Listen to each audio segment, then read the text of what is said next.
और जितने भी जो चीजें पढ़ेंगे वो आपके कब काम आएगी, अभी 2-3 दिन में मॉनेटरी पॉलिसी का वो आने वाला है, रिपोर्ट आएगी। तो उसी रिपोर्ट में ये सब टर्म्स भी यूज होंगे, और वो बहुत ही यूजफुल टर्म्स होते हैं। और क्या क्या अपडेट्स आएंगे तो वो करंट अफेयर का पार्ट्स होगा बेसिकली, तो वो आप समझ पाओ, इसीलिए पहले ही हम लोग क्या कर लेंगे, ये सारी चीजें आज कवर कर लेंगे, तो हमें क्या है, एक आइडिया लग जाएगा, हमें चीजें समझ में आएंगी कि हाँ मॉनेटरी पॉलिसी में आखिर हो क्या रहा है। और जो बजट आया ना, तो बजट भी हम डिस्कस करेंगे कब, जब थोड़ा सा आपको ये वाला पार्ट समझ में आ जाएगा ना, कि रेवेन्यू डेफिसिट क्या होता है, फिस्कल डेफिसिट क्या होता है, या प्राइमरी डेफिसिट क्या होता है, रिसिप्ट्स क्या होती है, और रेवेन्यू रिसिप्ट कौन सी होती है, कैपिटल रिसिप्ट कौन सी होती है। तो ये सिर्फ 2-3 लेक्चर्स का खेल होता है, ठीक है। वो सब आपको समझ में आ जाएगा, अभी अपकमिंग लेक्चर्स में वही सब आएगा। और उसके बाद फिर हम बजट का पूरा एनालिसिस कर लेंगे, और आपको जो भी एमसीक्यूज उससे बन सकते हैं वो भी हम सॉल्व कर लेंगे, तो अपना एक काम ये वाला पूरा हो जाएगा, ठीक है। क्लियर है? Yes sir. Okay, very good. So let us begin now. And so RBI is the lender of last resort, ये क्वेश्चन आपने पीवाईक्यू में भी किया था खुशी।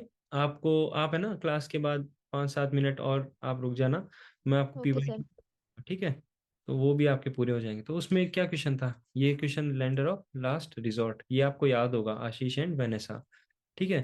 तो issues currency, lends to banks, help bank in distress, यानी अगर बैंक के साथ कुछ भी प्रॉब्लम आती है, कुछ भी इशू आता है, तो बैंक कहाँ जाएंगे फिर। एसबीआई के साथ कुछ इशू आ रहा है, या फिर आईसीआईसीआई या किसी के साथ भी कोई इशू आता है, तो फिर वो लास्ट रिजॉर्ट क्या है, आरबीआई ही है। तो आरबीआई के पास दो तरह की पॉलिसीज होती है, क्वांटिटेटिव, क्वालिटेटिव। क्वांटिटेटिव में सीधा वो नंबर्स के साथ प्ले करते हैं कि आपकी सीआरआर हमने इतनी कर दी है, एसएलआर हमने इतनी कर दी है, या फिर कोई भी उन्होंने स्टेप लिया है जिसमें कुछ प्रॉपर फिक्सेशन दिया है नंबर्स का, कि हाँ इतने इतने परसेंटेज आपको लोन आप दे सकते हो, कुछ भी मतलब नंबर से रिलेटेड, ठीक है। क्वालिटेटिव मतलब उनको समझाना बुझाना, ऐसे करके उनको उनका ये करना, ठीक है, जैसे उनको मोटिवेट करना, या फिर उनको अगर वो कुछ गलत कर रहे हैं तो उनको टोकना टोकना। तो अब मनी सप्लाई कंट्रोल, जैसे मनी सप्लाई आपने अभी अभी बताया, M1 M2 M3 M4, तो इसको कंट्रोल कैसे करते हैं, है ना। जैसे कि अगर कितना पैसा मार्केट में गया है, कितना पैसा कम है, जैसे सपोज करो कि इन्फ्लेशन ज्यादा है, इन्फ्लेशन कम है ना, तो वो लिक्विडिटी से भी तो फर्क पड़ता है ना उसका, कि जैसे कैश मार्केट में ज्यादा है कि नहीं है। तो उस मनी सप्लाई को कंट्रोल करने के क्या क्या तरीके होते हैं, तो ब्रॉड ब्रॉड तरीके ये होते हैं, ठीक है। आरबीआई के पास ब्रॉड ब्रॉड तरीके ये होते हैं जिनसे वो इसको कंट्रोल कर लेता है। तो आप पहले तो इसको एक बार देख लो, ठीक है, ताकि मैं जब इसको पढ़ाऊं तो फिर बीच में आपका ध्यान नहीं भटके, तो एक सेकेंड आप इसको देख लो। सर, हम्म। हाल फिलहाल में सर ये अडानी ग्रुप के साथ जो इशू हुआ है हम्म। बैंकिंग से हम्म। रिलेटेड, हम्म। इसका क्या एस्पेक्ट है? हाँ, इसका एस्पेक्ट हम इसमें पढ़ेंगे, ये में वो सिक्योरिटीज आएगा ना, सिक्योरिटीज, क्योंकि ये सारी चीजें किस में आती है, शेयर्स में आती है, ठीक है। तो शेयर्स कौन रेगुलेट करता है, सेबी। तो जब हम सेबी के बारे में पढ़ेंगे और स्टॉक मार्केट के बारे में, इन सब के बारे में पढ़ेंगे, शेयर्स के बारे में पढ़ेंगे, तो वो पूरा हम कवर कर देंगे उसी में ही। बेसिकली मैं आपको थोड़ा बहुत बता दूंगा उसमें कि क्या प्रॉब्लम आई थी, और उनके एक अगेंस्ट एक रिपोर्ट आई है। तो उस रिपोर्ट में कुछ ऐसा बोला गया है कि इन्होंने अपने मतलब कुछ मैनिपुलेट किया है कंपनी में, है ना।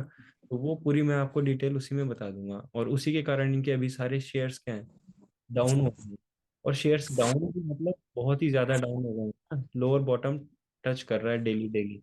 अब ये बॉटम क्या होता है ये भी मैं आपको बताऊंगा। पहले क्या होता था कि शेयर मार्केट में जैसे अगर किसी दिन गिरावट आ रही है, तो वो कभी कभी इतनी गिरावट आ जाती थी, लोगों के लाखों करोड़ों रुपए डूब जाते थे। तो फिर सेबी ने क्या किया, एक लोअर लेवल फिक्स कर दिया और अपर लेवल फिक्स कर दिया, कि अगर बढ़ेगा तो इतना ही बढ़ेगा एक दिन में, उससे ज्यादा नहीं बढ़ेगा। गिरेगा शेयर तो इतना ही गिरेगा एक दिन में, ठीक है। तो ये अपर और लोअर लिमिट फिक्स की गई थी, ताकि शेयर का अगर जैसे सपोज आज किसी की कोई गलत रिपोर्ट की न्यूज आ गई, जैसे अडानी का जो है मैनिपुलेशन की रिपोर्ट आ गई, तो सपोज किसी ने अडानी में पैसे लगाए हुए थे, तो उसका एक लिमिटेड लेवल का ही नुकसान हो। ऐसा नहीं कि शेयर एकदम ही गिर के 10 रुपए पे ही आ गया, 1200 रुपए का शेयर, ऐसा ना हो। उसके लिए कुछ लोअर लिमिट और अपर लिमिट हमारे लिए ये जरूरी है समझना, है ना, कि ये अपर लिमिट और लोअर लिमिट्स क्या होती है, सेबी ने क्या क्या रिफॉर्म लिए थे, हम उसके अकॉर्डिंग चलेंगे, ठीक है। तो वो सारी चीजें हम कवर भी कर लेंगे उसमें। ये है उनका ओवरऑल पिक्चर। तो ठीक है, यहाँ तक तो आपको थोड़ा बहुत समझ में आ गया होगा। उसकी जो जितनी भी मतलब शेयर की वैल्यूज थी वो बहुत डाउन हो गई है, तो उनके जो मार्केट वैल्यू होती है ना किसी भी कंपनी की, वो बहुत गिर गई है नीचे। और जिन जिस जिस बैंक्स ने उनको लोन दिया था, है ना, उनके अगेंस्ट जो अपोजिशन पार्टी है, तो उन्होंने क्या बोला, उन्होंने ये बोला है कि इन्होंने जो है गवर्नमेंट ने मतलब अडानी के फेवर में लोन्स दिलवाए थे बैंक के थ्रू, ऐसा ऑपोजिशन बोल रही है। तो गवर्नमेंट ने क्या जवाब दिया है, अभी हमारे फाइनेंस मिनिस्टर ने बोला है कि ऐसा नहीं हुआ है, जो लिमिट फिक्स है उसी लिमिट में उनको लोन्स दिए गए थे। ठीक है, तो वो पूरा मुद्दा क्या है हम उसमें देखेंगे, ठीक है, शेयर मार्केट वाले में हम देखेंगे। तो अभी लिक्विडिटी मैनेजमेंट कर लेते हैं। लिक्विडिटी मैनेजमेंट क्या क्या है टूल्स उसके।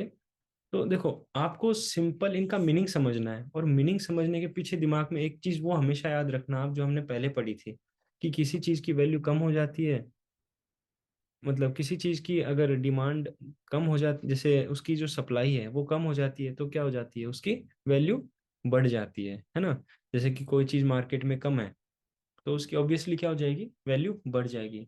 और कोई चीज मार्केट में ज्यादा है, तो उसकी वैल्यू कम हो जाएगी। इस चीज को आप दिमाग में अगर रख के, ये सारी चीजें आपके एज इट इज समझ में आ जाएगी। ठीक है, तो ये लिक्विडिटी एडजस्टमेंट फैसिलिटी क्या है, आरबीआई का एक टूल है, जिसके तहत वो क्या करती है, लिक्विडिटी मैनेज करती है। जैसे सपोज करो, रेपो क्या होता है, रीपरचेज एग्रीमेंट जिसको हम बोलते हैं, है ना।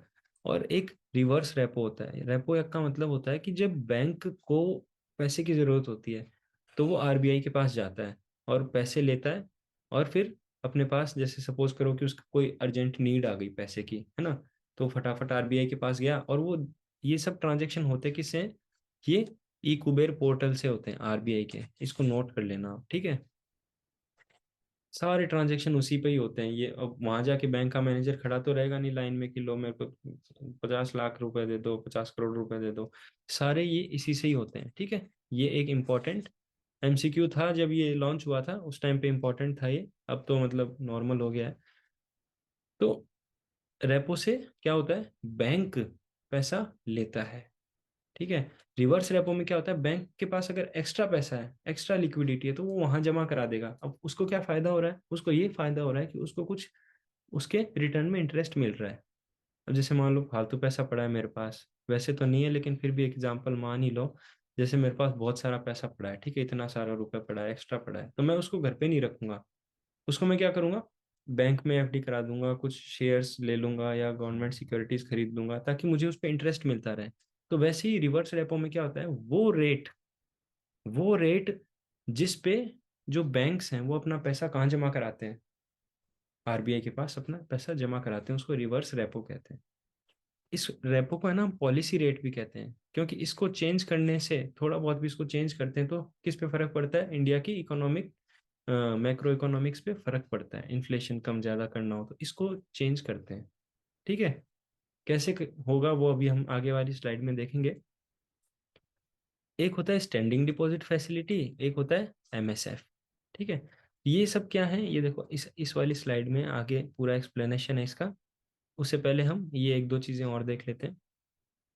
ओपन मार्केट ऑपरेशन क्या होता है, देखो ओपन मार्केट ऑपरेशन में याद रखना, गवर्नमेंट सिक्योरिटीज की सेल एंड परचेज होती है ना। या तो जस्ट अ सेकेंड, या तो आप उनको सेल करते हो, ठीक है, या फिर आप उनको परचेज करते हो। आप मतलब आरबीआई। अब एक चीज बताओ, गवर्नमेंट सिक्योरिटी किस किस को याद है, मैंने एक बार आपको बताया था गवर्नमेंट सिक्योरिटी के बारे में।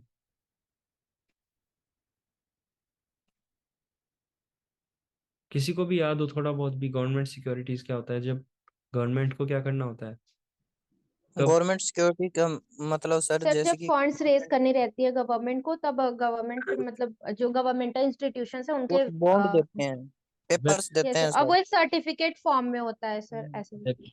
Exactly, very good very good. और जब पैसे की जरूरत होती है तो उनको बेचा जाता है दूसरे पर्सन को। हम्म। मतलब किसी पर्सन ने ले लिया उस सर्टिफिकेट को, उस बॉन्ड को, उस फंड, और उसने फंड दे दिए गवर्नमेंट को। उसके बाद अगर उस बंदे को पैसे की जरूरत है तो उस मार्केट में, जो जैसे कि उस टाइम जो मार्केट में रेट होगा उस फंड का, उस हिसाब से उसको पैसे मिल जाएंगे।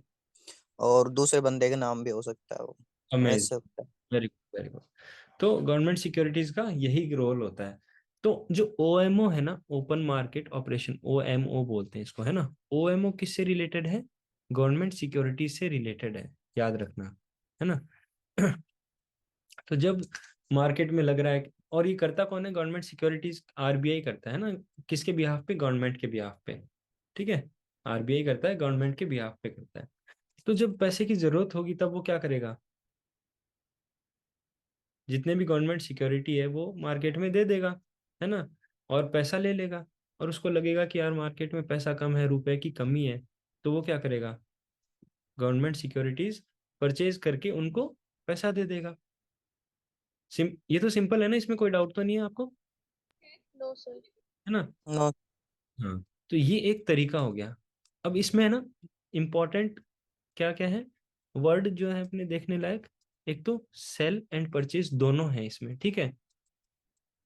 अभी जो आएगा ना उसमें सिर्फ क्या है? उसमें सिर्फ परचेज ही है, ठीक है। तो इसीलिए मैं आपको बता रहा हूँ, क्योंकि कई बार कंपैरिजन आ जाता है ना आपस में दोनों का। तो फिर इसीलिए आपको याद रखना है कि इसमें परचेज एंड सेल दोनों है ओपन मार्केट ऑपरेशन में। अब फॉरेक्स स्वैप्स, यानी कि, ठीक है, ये देखो, डॉलर दो, रुपए लो, यानी क्या करना है आपको? आरबीआई क्या करता है इसमें? लिक्विडिटी कंट्रोल करता है। ऑब्वियसली हम वही पढ़ ही रहे हैं, लिक्विडिटी मैनेज कैसे करना है। तो लिक्विडिटी कंट्रोल करता है कैसे? बाई एंड सेल डॉलर्स, यानी फॉरेन एक्सचेंज। जैसे सपोज करो, मार्केट में आपको लग रहा है कि रुपए की कमी है ना। रुपए की कमी होने से क्या होगा, आप बताओ मुझे। अगर रुपए की कमी है तो इसका मतलब इन्फ्लेशन बढ़ेगा या कम होगा?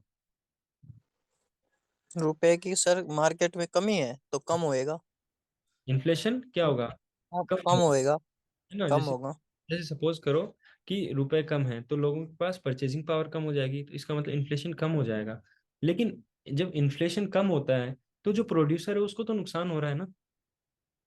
भाई जो खरीद रहा है उसके लिए तो फायदा है, चीजें सस्ती हो रही है, लेकिन जो बेच रहा है, बना रहा है, जो एग्रीकल्चर में प्रोड्यूस कर रहा है या फैक्ट्री में बना रहा है, तो उसके तो नुकसान हो रहा है ना। उसकी तो पूरी इंडस्ट्री लॉस में जा रही है। तो एक ऑप्टिमम लेवल पे रहना चाहिए हमेशा रुपए, ठीक है।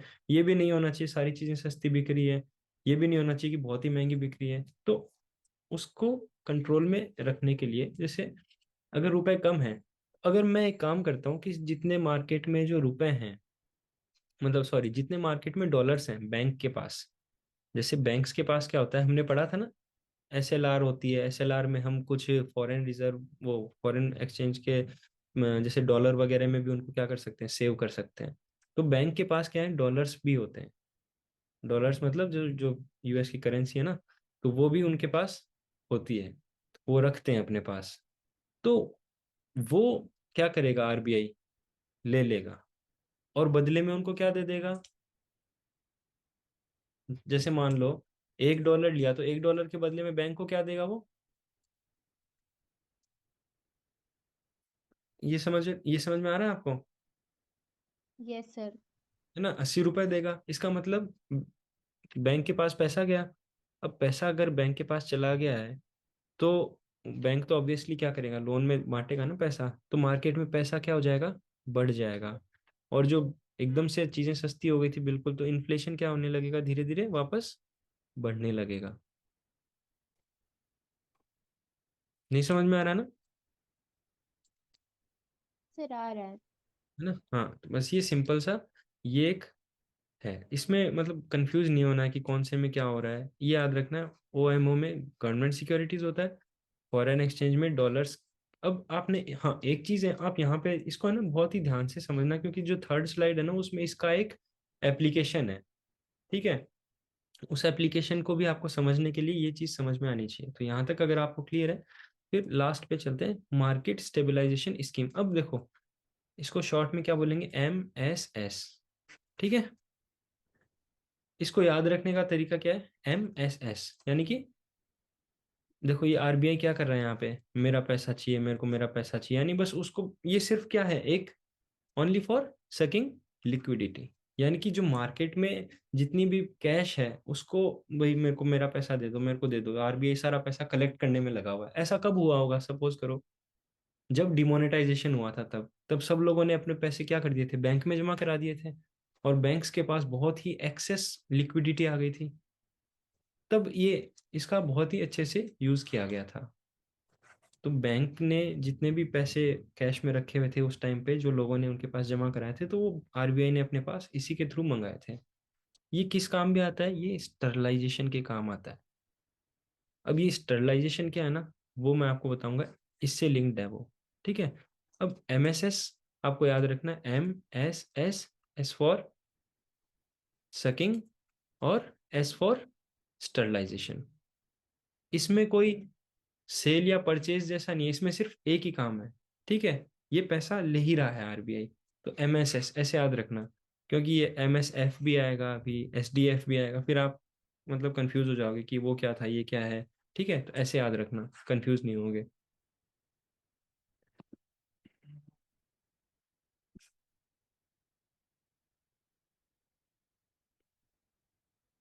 हम्म। तो हम कहाँ तक समझ चुके हैं, हम अब देखो मैंने इसको ना अरेंज इसी तरह से किया है। पहले रिवर्स रेपो लिखा है, फिर MSF लिखा है। इसको तो आप भूल जाओ, ये तो आप समझ चुके हो कि ये क्या होता है। ये और पढ़ लो थोड़ा सा, interest rate at which RBI absorbs liquidity from banks against collateral of eligible government securities under the LAF। मतलब LAF के अंदर ही तो करता है ना।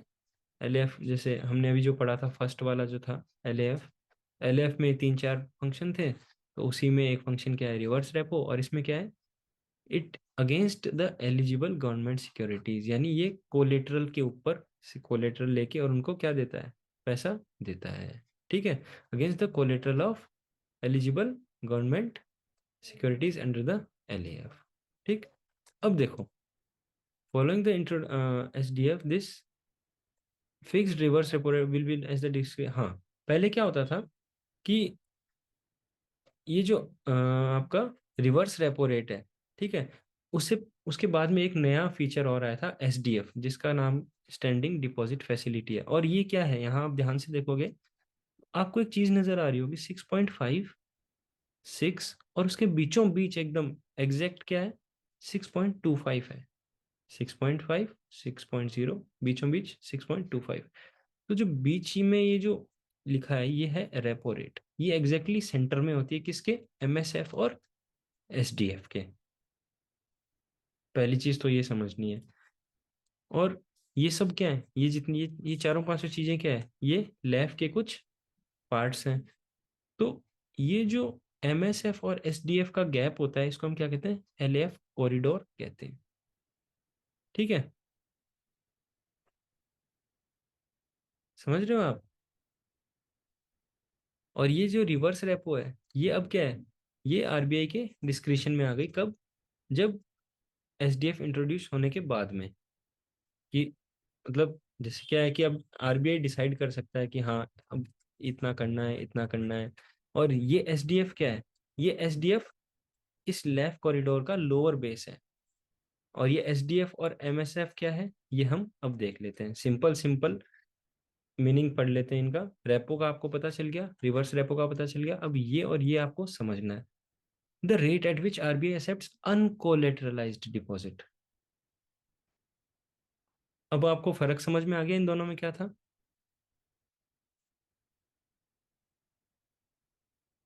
जब आप बोलोगे कि पैसा ही तो जमा कराना है, तो इतने सारे कानून लगाने की क्या जरूरत है, ये रिवर्स रेपो है, ये है, वो है, जब पैसा ही जमा। लेकिन इसमें डिफरेंस होता है आपस में, जब कोलेट्रल के बदले में पैसा जमा होता है तब क्या होता है, उसको हम बोलते हैं रिवर्स रेपो। लेकिन इसमें क्या है, rate at which RBI accept uncollateralised deposit on an overnight basis. हाँ, एक और चीज, कि जो रेपो और रिवर्स रेपो है ना, ये ओवरनाइट बेसिस पे भी होते हैं, है ना, और इनको टर्म बेसिस पे भी होता है। अगर आपको कहीं कहीं टर्म दिख जाए, मतलब ये दिख जाए ना आपको कि टर्म रेपो रेट, तो घबराना नहीं है। टर्म रेपो रेट का मतलब है कि एक फिक्स्ड टर्म के लिए आपको दिया गया है, मान लो 10 दिन, 5 दिन, 15 दिन, जो भी उनका मतलब टर्म है, वो एक टर्म के लिए दिया गया। और ओवरनाइट रेपो रेट लिखा हुआ दिख जाए, तो इसका मतलब वो आपको ओवरनाइट के लिए ही दिया गया है। ठीक है, इतना आपको क्लियर है ना। तो ऐसे ये नहीं सोचना है कि अरे ये क्या आ गया अब नया टर्म, ये तो बताया नहीं था, है ना। तो ये सिंपल ही होता है, उसमें ज्यादा कोई बहुत मतलब वो नहीं होता है। तो वो इसमें इंक्लूड ही है, वो एलएएफ का पार्ट ही है कि टर्म वाला और ओवरनाइट वाला दोनों ही। सबको समझ आ रहा है? ऊपर से तो नहीं जा रहा है कुछ?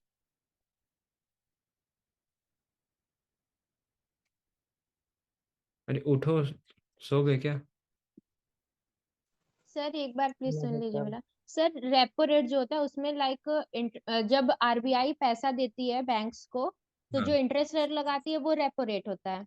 हाँ हाँ हाँ, सही है और एक। जब बैंक्स अपना पैसा जमा करते हैं आरबीआई में, तो अब जो रेट लगता है वो रिवर्स रेपो रेट होता है। हाँ, तब जो इंटरेस्ट और ये देगा उसको जमा करने के बदले, यस सर। तो वो हो जाएगा। और स्टैंडिंग डिपॉजिट जो है उसमें सर कोई कोलेटरल नहीं लगता, और वो ओवरनाइट बेसिस के लिए होता है। हाँ हाँ, एग्जैक्टली करेक्ट, सही तो है। Okay sir. और बाकी वेनेसा एंड आशीष, आपको कुछ डाउट है? सर एलएएफ कॉरिडोर क्या होता है? LAF corridor, liquidity adjustment facilities में। हाँ, एलएएफ कॉरिडोर ये होता है कि हमने इसमें एलएएफ में 4 कंपोनेंट देखे थे। तो रिवर्स रेपो, ठीक है, ये तो अलग, ऊपर मैंने अलग ही लिख दिया है। तो जो बच गए कौन से, एमएसएफ, रेपो और एसडीएफ। तो कॉरिडोर का मतलब क्या होता है कि एक पार्टिकुलर गैप होता है ना। कॉरिडोर का मतलब क्या होता है, एक पार्टिकुलर गैप। जैसे कि यस सर। सपोज करो ये रेट कितनी है 6.5, और ये रेट कितनी है 6, जैसे ये है ना, ये वाली कौन सी है, एसडीएफ की रेट है, देखो 6 है, एसडीएफ की रेट 6 है। और एमएसएफ की रेट कितनी है 6.5। इन दोनों का जो ये गैप है कि 6 से लेके 6.5, ये कहलाता है एलएएफ कॉरिडोर। ठीक है, ओके सर। इसी को हम कॉरिडोर बोलते। कॉरिडोर मतलब किसी दो चीजों के बीच में जो गैप होता है, बेसिकली उसी को तो बोलते हैं ना कॉरिडोर। जैसे अपन घर में मतलब कॉलेज में भी कॉरिडोर होता है, तो वो क्या होता है, रूम के बाहर और बालकनी के बीच का जो स्पेस होता है ना। तो उसी तरह से ये क्या है, एमएसएफ और एसडीएफ, इन दोनों के बीच का जो ये होता है, इसी को हम क्या बोलते हैं, इसको हम एलएफ कॉरिडोर बोलते हैं। और उसी के एग्जैक्टली बीच में क्या होता है 6.25, यानी कि 6 और 6.5 के एग्जैक्टली बीच में क्या है 6.25, वो repo repo rate rate. Value होती है। ठीक है, यस सर। तो इसमें इसमें क्या होता है, अनकोलेटरलाइज्ड होता है एसडीएफ में। The SDF is also a financial stability tool in addition to its role in liquidity management. मतलब ऑब्वियसली फाइनेंशियली, मतलब जो भी डिसीजंस लिए जाते हैं फाइनेंशियल स्टेबिलिटी लाने के लिए, उसमें भी एसडीएफ का यूज होता है। ठीक है, और the SDF rate is placed at 25 basis point below the policy repo rate. देखो इसकी कितनी थी 6.25, तो इसकी 25 कम कर दो, कितनी हो गई, 25% नहीं है, मतलब 25 बेसिस पॉइंट बोलते हैं इसको। यानी बेसिस पॉइंट का मतलब क्या है कि जैसे ये 0.01 का मतलब क्या है, 1 बेसिस पॉइंट, है ना। और इसे 0.25% लिखा है यहाँ पे, तो वो क्या हो जाएगा 25 बेसिस पॉइंट। यानी पॉइंट के बाद जो होता है ना, जैसे 0.18, यानी कि 18 बेसिस पॉइंट। समझ पा रहे हो, यस सर। है ना। तो 25 बेसिस पॉइंट किससे नीचे होता है, ये एसडीएफ, ये रेपो रेट के 25 बेसिस पॉइंट नीचे होता है। With the introduction of SDF in April 2022, SDF rate replaced the fixed reverse repo rate as the left corridor. पहले क्या होता था, ये रिवर्स रेपो रेट यहाँ पर लेफ्ट कॉरिडोर के नीचे आती थी। मतलब जो कॉरिडोर का जो बॉटम पार्ट है उसमें हम रिवर्स रेपो रेट लिखते थे, लेकिन फिर बाद में हमने एसडीएफ का यूज करना स्टार्ट कर दिया। ठीक है, तो अब सर जो हम्म, रिवर्स रेपो रेट है, और हम्म। जो रेपो रेट है, वो हमेशा क्या रेपो रेट से ज्यादा होती है या कम होती है? रिवर्स रेपो रेट देखो, हाँ ये तो सिंपल सी बात है ना, हमेशा कम ही होगी रिवर्स रेपो रेट। क्योंकि जब आप लोन देते हो, जैसे आरबीआई लोन देता है बैंक वालों को, तो वो लोन ज्यादा अमाउंट पे देगा ना। जैसे हम बैंक में जाते हैं, तो हम जब लोन उठाते हैं तो वो हमसे 10-12%, 13% ऐसे रेट चार्ज करते हैं। और जब हम हमारा पैसा जमा कराने जाते हैं, हमें क्या देते हैं, 2-2.5%, 3%, 4%। तो उसी तरह आरबीआई भी इन बैंकों के साथ करता है। जब ये पैसा देता है उनको कि ले जाओ लोन में, लोन में मतलब जब उनको पैसा देता है बेसिकली, ठीक है, तो वो क्या है, रेपो पे देता है, तो रेपो ज्यादा रखता है कि लो 6.5% में ले जाओ। लेकिन जब वो जब जमा कराने आते हैं, हमारा पैसा ले लो रख लो, तो वो क्या है, 3.35 पे लो, इतना ही मिलेगा। ठीक है। सर यदि हम रिवर्स रेपो रेट को ज्यादा कर दें हम्म। रेपो रेट से, हम्म। तो जो सेंट्रल बैंक है उस पे क्या इफेक्ट पड़ेगा? फिर सारे बैंक क्या करेंगे, लोन देने की जगह वहीं पैसा जमा करा देंगे। ठीक है।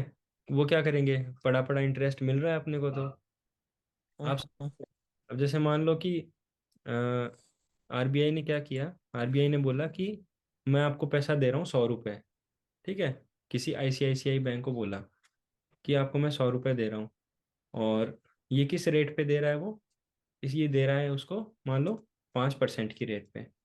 लेकिन ये कह रहा है कि अगर आप मेरे यहाँ जमा कराओगे ना, तो मैं आपको 10% दूंगा। 10% यानी रिवर्स रेपो, और ये क्या है, repo.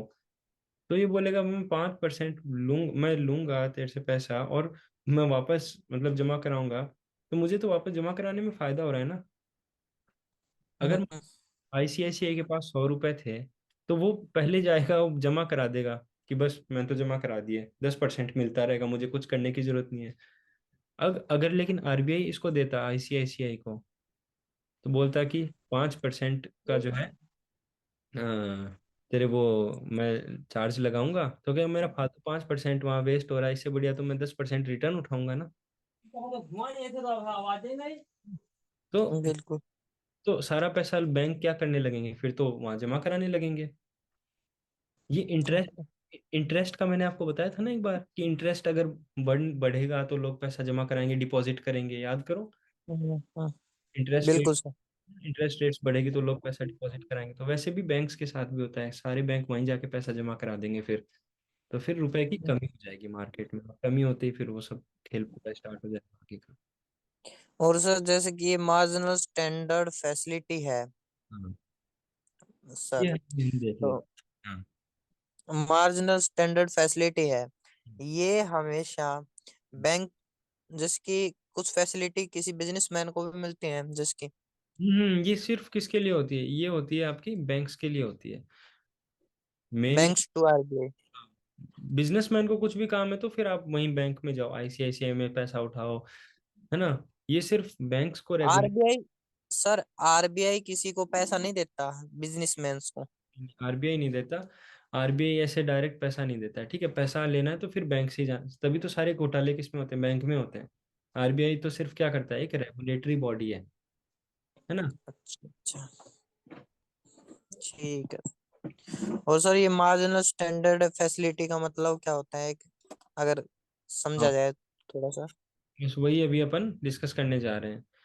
The rate at which the banks can borrow an overnight basis from the Reserve Bank by dipping into their SLR portfolio up to a predefined limit. यानी जैसे क्या है कि आपको 49% बोल रखा है कि रखना है, लेकिन आप क्या कर सकते हो इसमें, तो 47 रख सकते हो, 2% जो है वो आप कर सकते हो उस पे रख के, और आप बोरो कर सकते हो गिरवी रख के, है ना। अगर आप एसएलआर, ये ना बहुत ही कीवर्ड है जो आपको याद रखना है।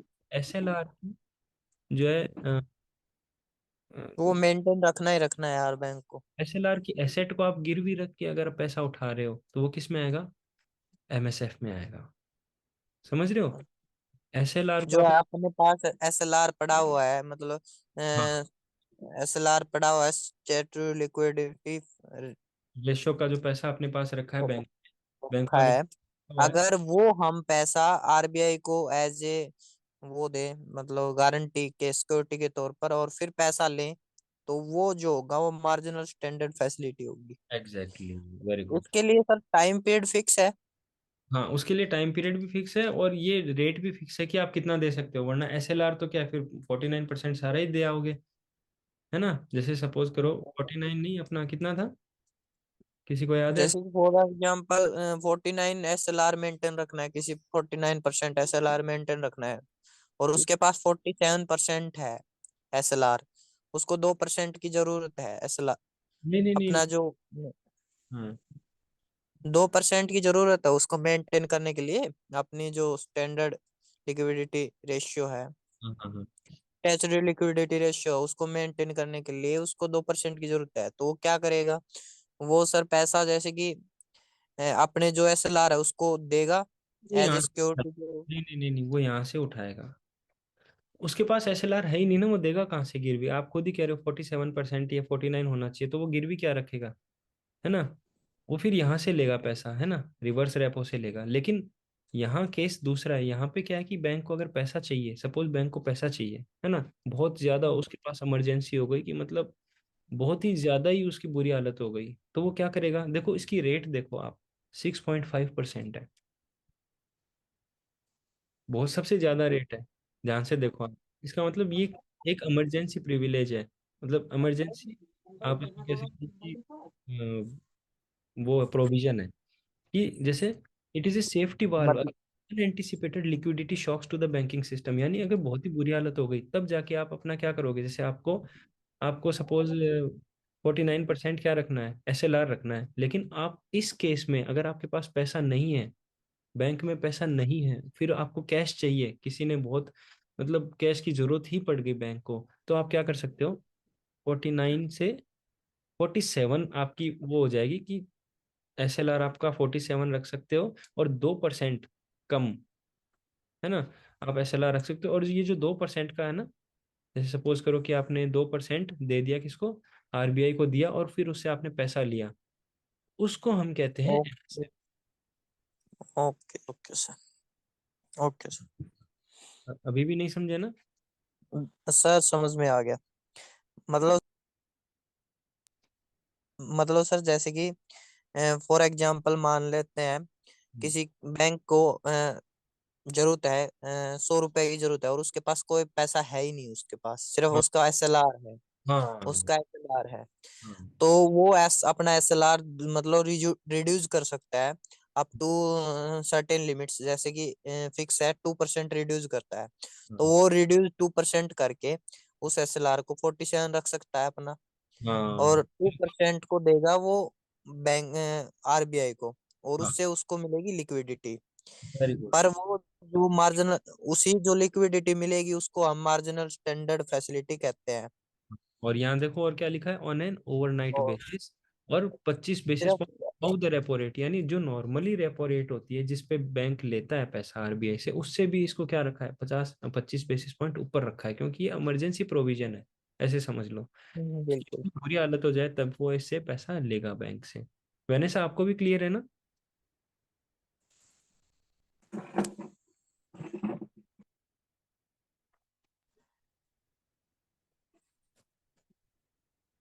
सर सुना नहीं, फिर से बोल।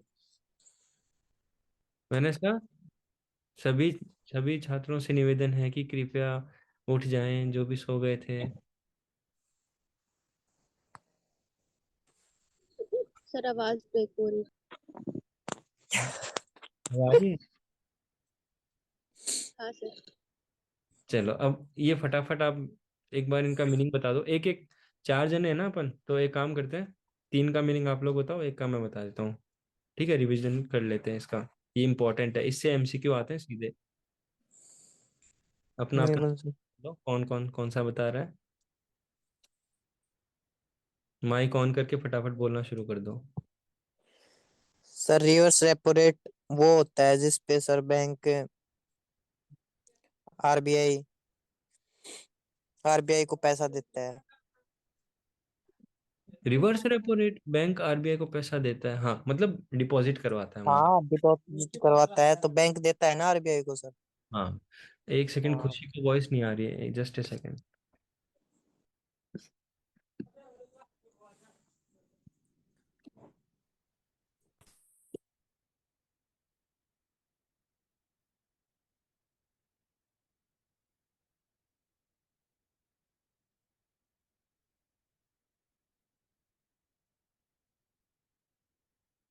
एक सेकंड ना, बाकी सबको वॉइस क्लियर आ रही है यस सर। ना? Yes sir.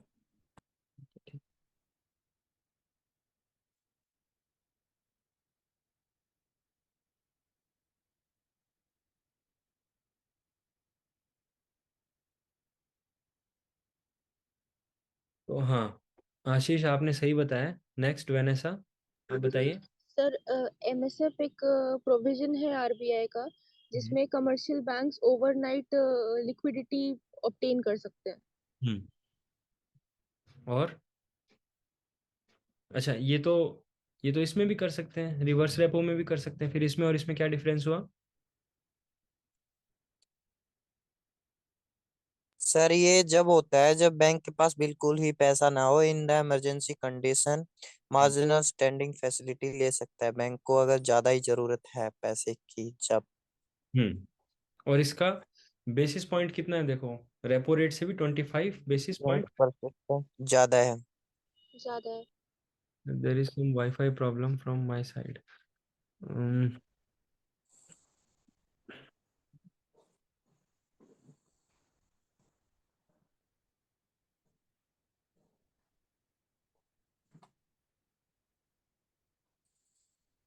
तो ठीक है, ये भी आपका करेक्ट है।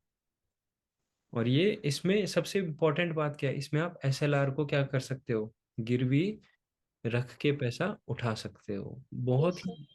क्योंकि जब इमरजेंसी आती है तभी तो आदमी अपना सब कुछ वो मतलब निकाल के लाता है कि अरे ये भी रख लो वो भी रख लो, ठीक है।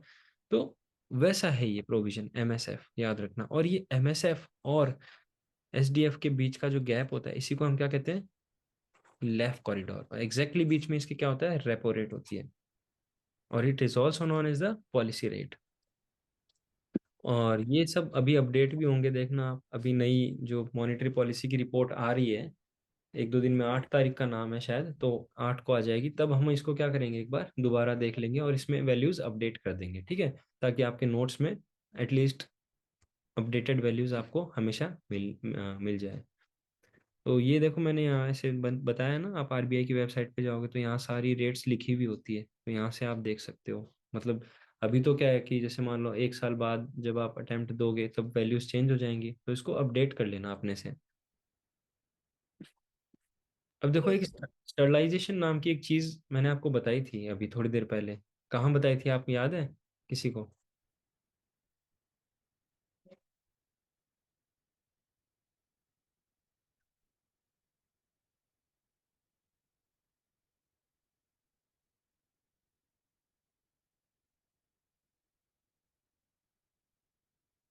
याद आया कुछ?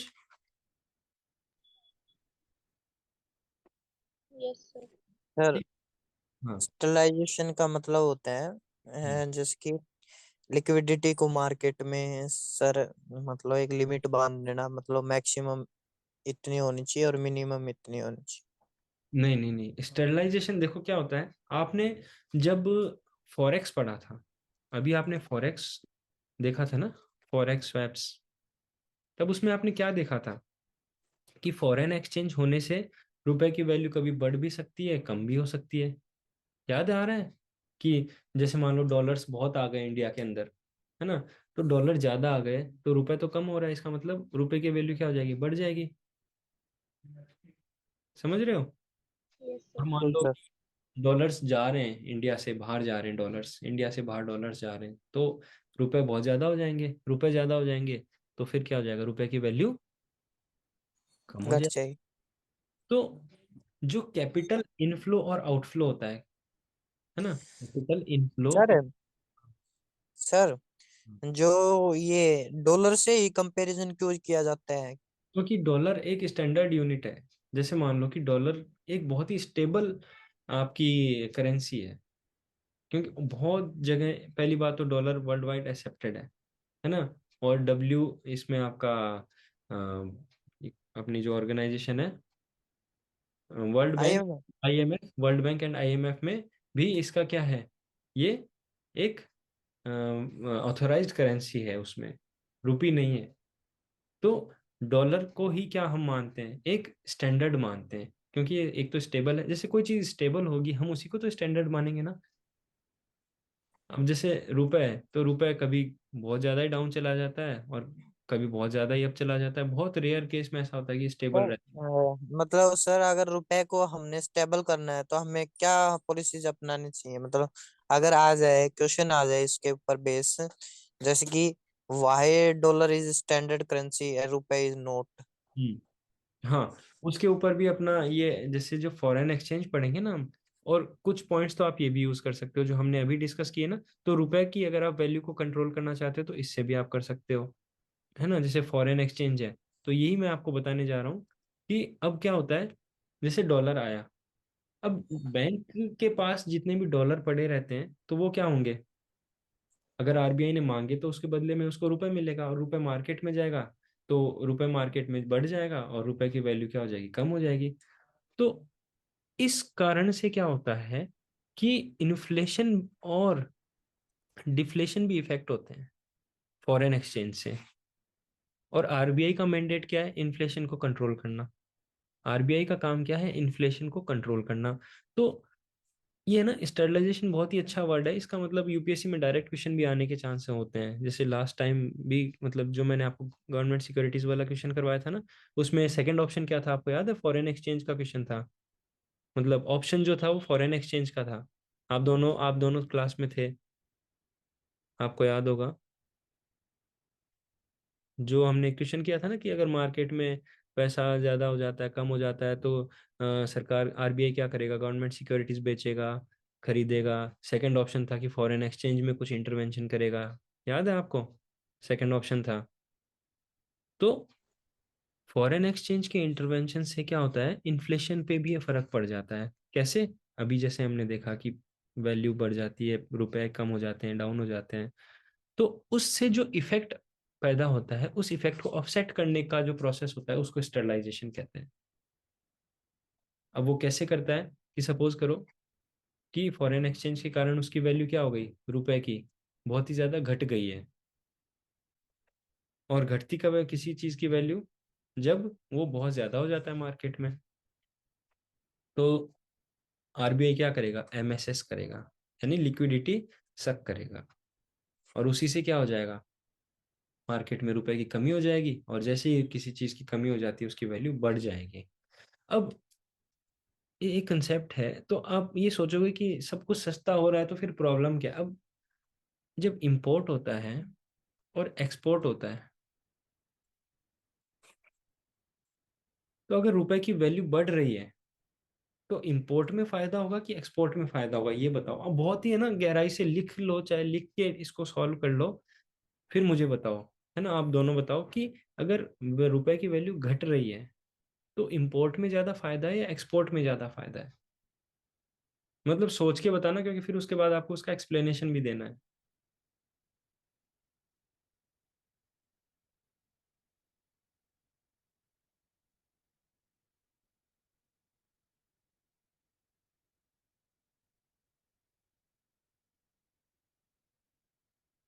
सर एक बार रिपीट करना, जैसे रुपए की वैल्यू अगर घट रही है तो। जैसे मान लो कि एक एक डॉलर का पहले नहीं कितना सर, रुपए की वैल्यू घट रही है या बढ़ रही है, घट बस। रही है, घट रही है।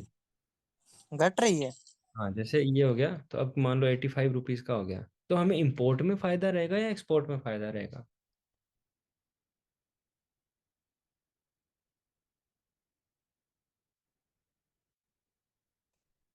मतलब बहुत दिमाग लगा के फिर आपको इसको करना है, सारी चीजें देख के। और जो पहले बताएगा उसको, मतलब आशीर्वाद मिलेगा ऊपर वाले का। मेरे पास तो कुछ है नहीं देने को।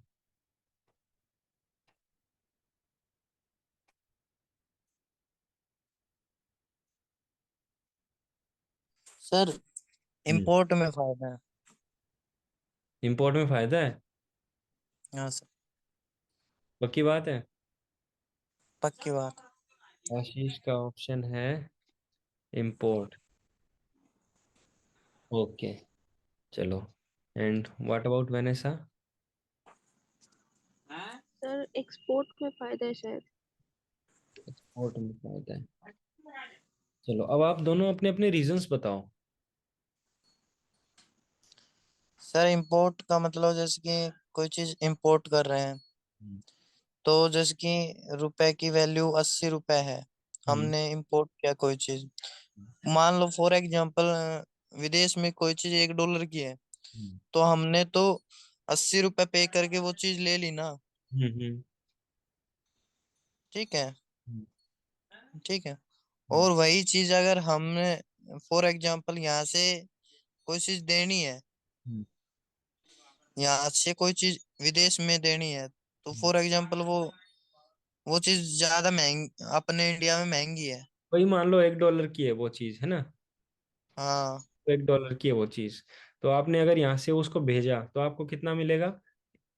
अगर ₹80 है तो आपको 80 मिलेगा, और अगर 85 है तो आपको 85 मिलेगा, है ना। यही कहना चाहते हो, हाँ है ना। बिल्कुल। और वेनेसा आपका एक्सप्लेनेशन क्या है? सर अगर वैल्यू कम होगी तो डिमांड भी तो इंक्रीज होगा ना। वैल्यू कम होगी तो रुपए की डिमांड नहीं। जैसे मतलब मैं वो वैल्यू और वाला कंसेप्ट बता रहा था ना, वो ये था कि अगर रुपए कम है मार्केट में, जैसे मार्केट में क्या है, डॉलर भी हैं और रुपीस भी हैं। तो अगर मान लो रुपए कम होते हैं तो रुपए की वैल्यू बढ़ रही है।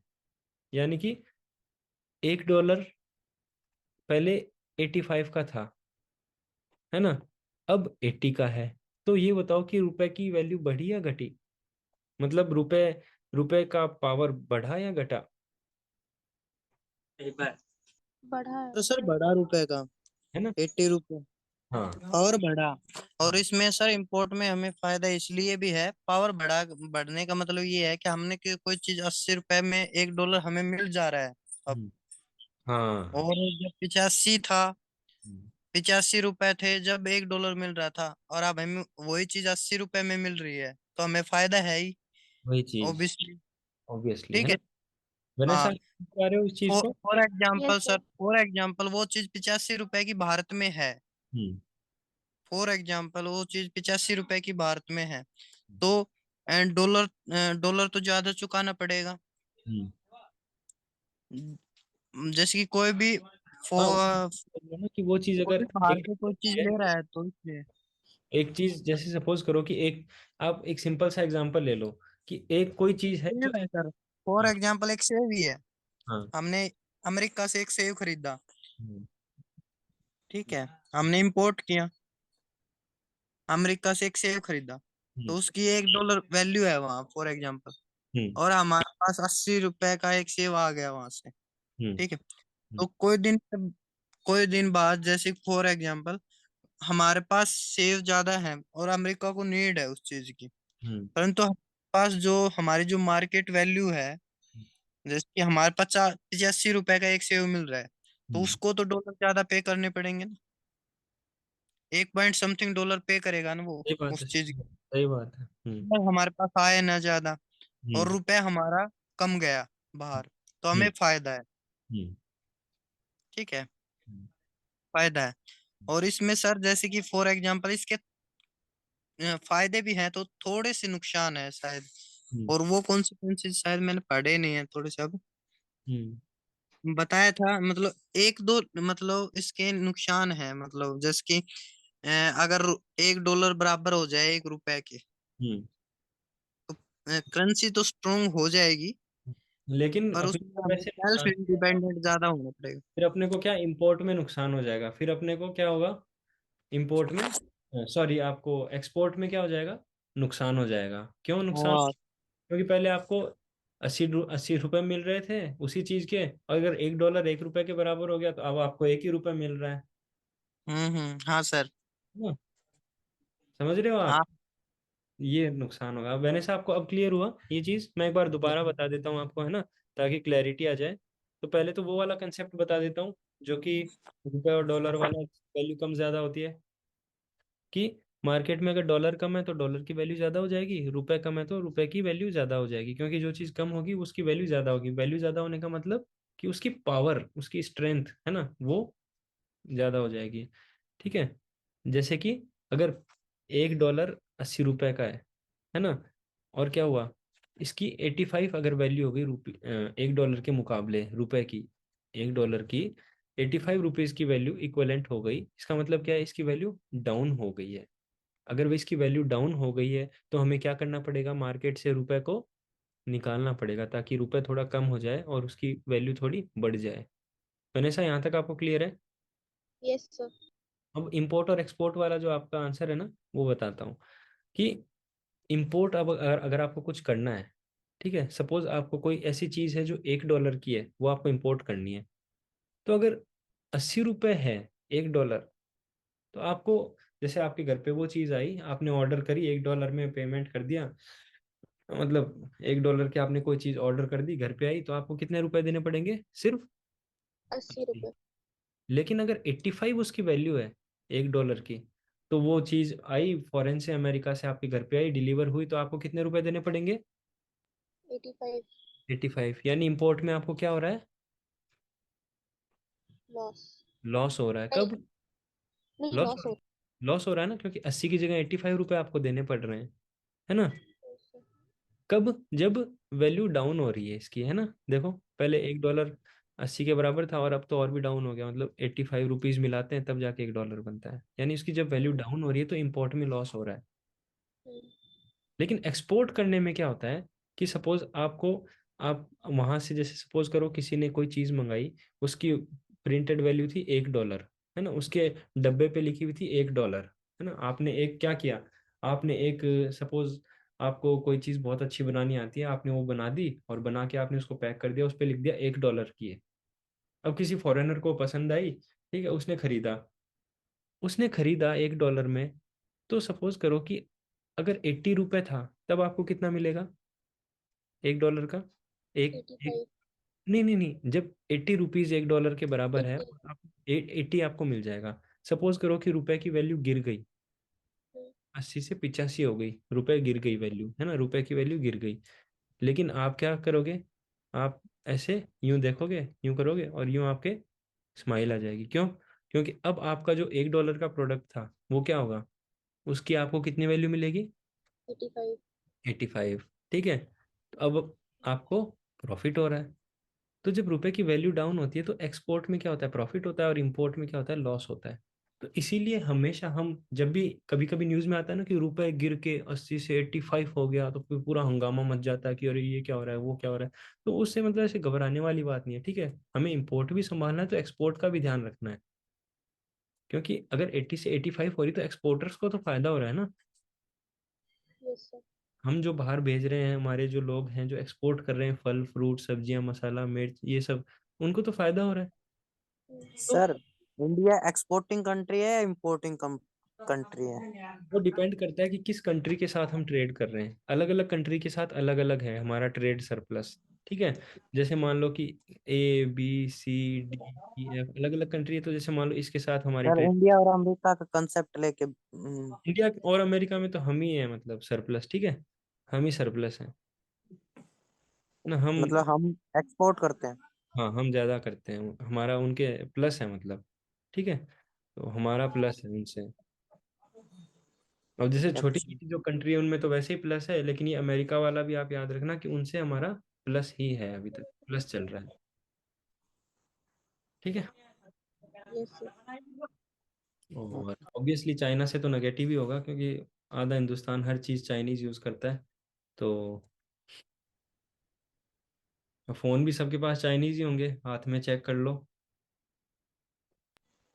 है ना। रियलमी। सर, कौन कौन सी कंपनी चाइना की है? बताओ, फिर बताते हैं। आईफोन ही नहीं है, आप आईफोन का, आईफोन बाहर का है, बाकी साउथ कोरिया का सैमसंग है, और बाकी सब ये वन प्लस लिनोवो, ये आपका सॉरी ओप्पो और वीवो, ये सब चाइनीज कंपनीज हैं।